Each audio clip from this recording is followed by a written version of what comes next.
নমস্কার বন্ধুরা, সীমার রান্নাঘরে সবাইকে স্বাগত। আজ আমি পাটিসাপটা করে দেখাবো। প্রথমে আমি নারকেলটা কুড়ে নিয়েছি। এবার একটা নারকেল আর গুড় দিয়ে একটা পাক তৈরি করে নেব।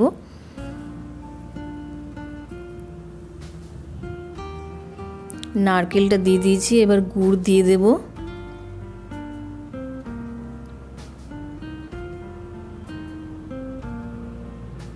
নারকেল আর গুড়টা একসাথে মিশিয়ে কিছুক্ষণ নাড়তে হবে, যতক্ষণ এই জল ভাবটা একটু টেনে নিচ্ছে ততক্ষণ আমি নামাবো না। জলটা টেনে নেওয়ার পর আমি নামিয়ে ঠান্ডা হতে দেব।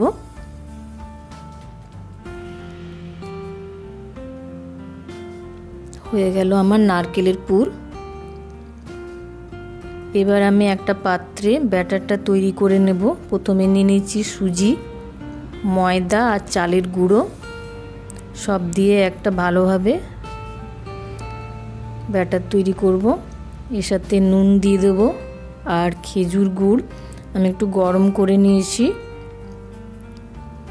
তারপর এর সাথে দেব দুধ,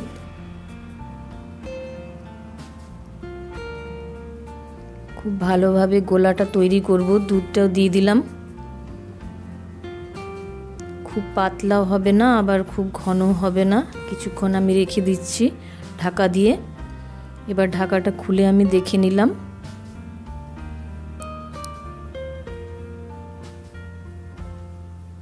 এবার আমি ঘি দিয়ে দিলাম কড়াইতে। এক হাতা করে আমি দিয়ে দেব, আর হাতার পেছন দিকটা দিয়ে একটু স্প্রেড করে দিতে হবে।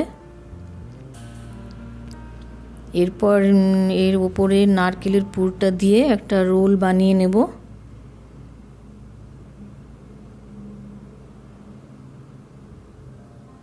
নারকেলের পুরটা দিয়ে দিলাম।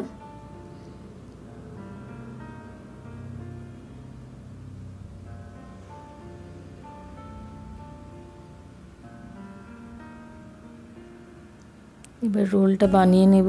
এই প্রসেসই করতে হবে। তৈরি হয়ে গেল আমার পাটিসাপটা পিঠে।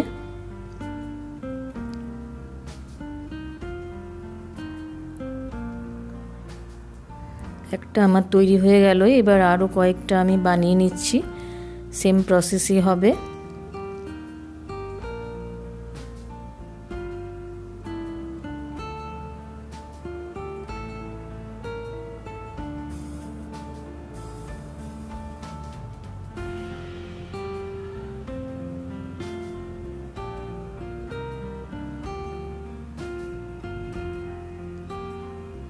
হয়ে গেল আমার তৈরি পাটিসাপটা পিঠে।